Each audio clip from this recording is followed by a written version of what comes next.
जीवन और मृत्यु दोनों जीवन के दो अटल सत्य हैं। जिसने जन्म लिया है उसे मृत्यु प्राप्त होनी है, यही नियति। अब एक बात है, मृत्यु सभी को आती है, जीवन जीना सबको नहीं है।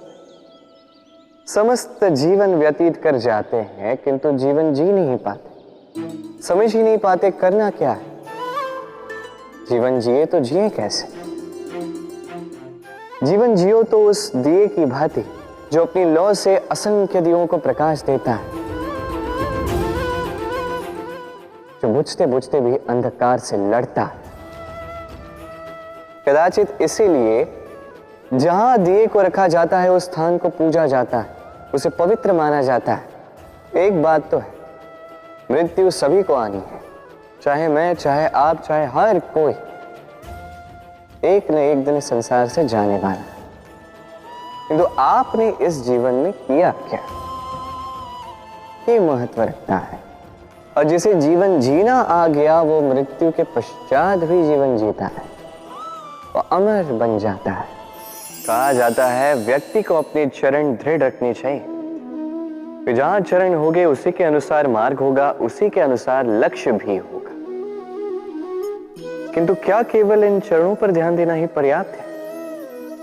नहीं, इससे कहीं अधिक महत्वपूर्ण होता है आचरण।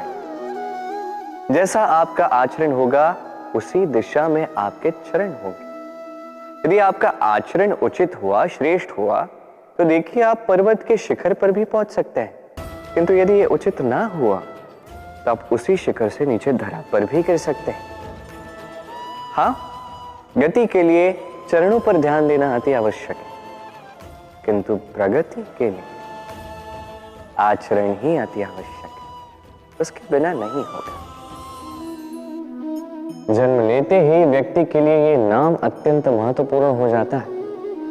माता, पिता, पुरोहित सारे उन अक्षरों को ढूंढने लगते हैं जिससे आपका नाम आरंभ होगा। किंतु क्या केवल नाम और राशि के एक हो जाने से सब कुछ ठीक हो जाता है? कदापि नहीं, क्योंकि आपके कर्म ये महत्वपूर्ण होते हैं, अन्य कुछ भी नहीं। देखिए, नियति भी आपके कर्मों के अनुसार ही आपका भविष्य नियत करती है। यदि आपको उदाहरण दूं, सोचिए, एक है राम और एक है रावण। दोनों का नाम आरंभ होता है रा से, किंतु एक को मिला भयानक अंत और एक समस्त ब्रह्मांड के अंतर्मन में बस गया।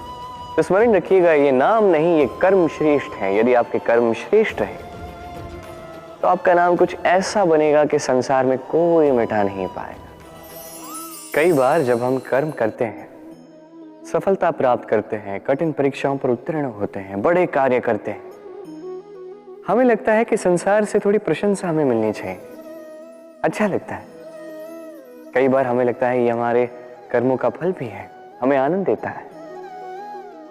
किंतु जब हमें ये प्रशंसा नहीं मिलती तब क्या होता है? हम दुखी हो जाते हैं, टूट जाते हैं।